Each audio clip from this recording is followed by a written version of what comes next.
Canada ভারতে $100 billion বিনিয়োগ করছে বলে জানিয়েছেন প্রধানমন্ত্রী নরেন্দ্র মোদী।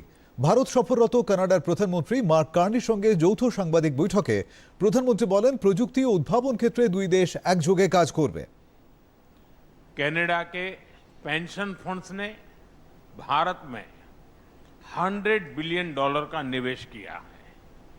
यह भारत की ग्रोथ स्टोरी में उनके गहरे विश्वास का प्रतीक है। आज हमें दोनों देशों के बिजनेस लीडर से भी मिलेंगे। उनके सुझाव हमारी आर्थिक साझेदारी का रोड मैप तय करेंगे। এর আগে নতুন দিল্লির হায়দ্রাবাদ হাউসে দুই দেশের প্রধানমন্ত্রীর উপস্থিতিতে প্রযুক্তি থেকে সাংস্কৃতিক সহযোগিতার বিষয়ে একাধিক চুক্তি স্বাক্ষরিত হয়।